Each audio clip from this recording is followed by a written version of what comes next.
Assalamualaikum warahmatullahi wabarakatuh. Kami dari kelompok 1 ingin mempresentasikan tentang pengecoran logam. Sebelumnya apa sih pengecoran itu? Jadi, pengecoran itu adalah suatu teknik membuat karya seni rupa dengan cara mencairkan bahannya terlebih dahulu lalu dituangkan ke sebuah cetakan. Jadi, pengertian dari pengecoran logam adalah pembuatan produk di mana logam dicairkan dalam tungku peleburan, kemudian dituangkan ke dalam rongga cetakan yang serupa dengan bentuk asli dari produk cor yang akan dibuat. Selanjutnya di sini ada teknik pengecoran logam yang terbagi menjadi dua. Pertama ada teknik cetakan sekali pakai. Teknik cetakan sekali pakai pengecoran cetakan sekali pakai yang mencakup cetakan pasir, plastik, dan lain-lain. Semua ini melibatkan penggunaan cetakan sekali pakai yang tidak dapat digunakan kembali dan membutuhkan gravitasi untuk membantu memaksa cairan cair ke dalam rongga pengecoran. Sesuai namanya, dalam proses ini cetakan hanya bisa digunakan sekali karena proses pengolahan bahan logam biasanya membuat cetakan menjadi rusak dan tidak bisa digunakan lagi. Selanjutnya ada teknik cetakan permanen. Pengecoran cetakan permanen berbeda dari cetakan sekali pakai, di mana cetakan tidak perlu diperbarui setelah siklus produksi. Cetakan permanen biasanya terbuat dari logam, cetakan yang memiliki tingkat lebih tinggi daripada logam tempat cetakannya.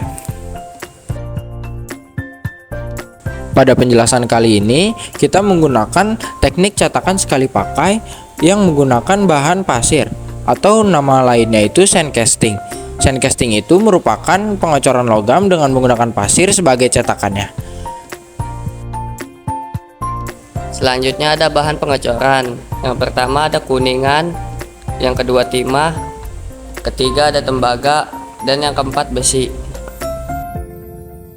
Selanjutnya ada alat pengecoran logam. Yang pertama ada capitan, yang kedua ada wadah, yang ketiga ada pola replika, yang keempat pasir petrobon, yang kelima reamers, yang keenam kotak cetakan.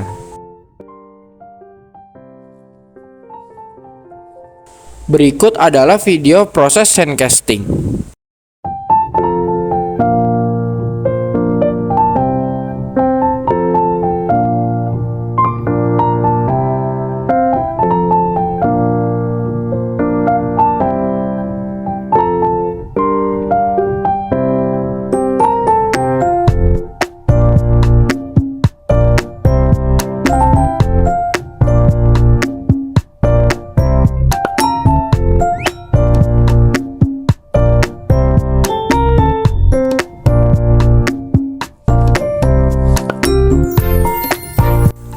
Langkah pertama, buat cetakan sesuai dengan barang yang ingin kita buat.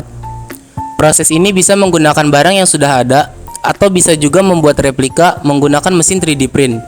Dalam proses di atas, replika yang dibuat dibelah menjadi dua bagian dengan bentuk yang sama. Hal ini bertujuan agar proses penyetakan bisa lebih sempurna dan gampang dibuka pada saat coran logam sudah mengering. Karena pada video ini kita akan membuat palu. Langkah kedua, timbun replika menggunakan pasir petrobon untuk membuat cetakan. Sebelum dicetak, taburkan baking soda pada barang yang ingin dicetak, lalu ratakan sebelum ditimbun pasir. Pasir petrobon digunakan di cetakan ini karena berfungsi dengan baik dan mendetail pada pola kecil. Selanjutnya, replika diletakkan di tengah kotak kayu, lalu ditimbun dengan pasir petrobon hingga merata.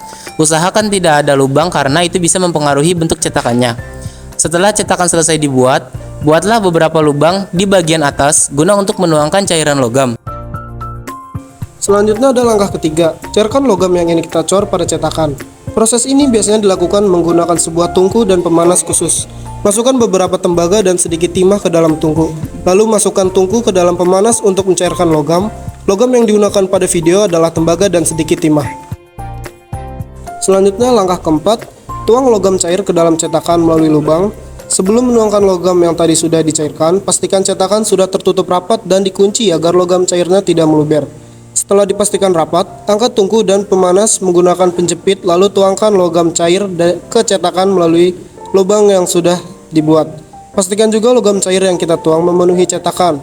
Tujuannya agar hasil dari pengecoran logamnya sempurna. Membersihkan dan merapikan palu yang sudah dicor dalam cetakan sand casting. Pertama-tama angkat bagian atas atau depan cetakan. Sebelum diangkat, pastikan logam cair yang tadi kita tuang sudah mengering. Setelah bagian atas diangkat, angkat hasil cor logam menggunakan penjepit, lalu bersihkan menggunakan kayu dengan cara diketuk, agar tidak ada pasir petrobon yang menempel pada palu. Setelah bagian yang tidak diperlukan sudah dipotong, langkah terakhir adalah finishing, yaitu mengikir, mengamplas, dan menggunakan mesin poles agar replika menjadi lebih halus dan lebih bagus sehingga menyerupai bentuk aslinya. Proses ini pun memerlukan ketelitian terutama pada saat mengamplas, karena bila terlalu sering, replika itu sendiri akan terkikis dan bentuknya pasti akan berubah walaupun sedikit. Kesimpulannya, pengecoran logam adalah kegiatan mencetak logam cair menggunakan cetakan yang bentuknya kita tentukan sendiri. Bisa menggunakan barang yang sudah tersedia ataupun dibuat menggunakan mesin 3D print. Prosesnya tersendiri terdiri dari pembuatan cetakan, pencairan logam, penuangan logam yang sudah dicairkan, merapikan bentuk replika yang sudah kita buat, dan finishing. Tujuan pengecoran logam sendiri beragam sesuai dengan barang apa yang dibuat. Bisa untuk sebuah hiasan seperti patung, ataupun benda siap pakai seperti palu, garpu taman, dan masih banyak lagi. Sekian dari kelompok kami. Wassalamualaikum warahmatullahi wabarakatuh.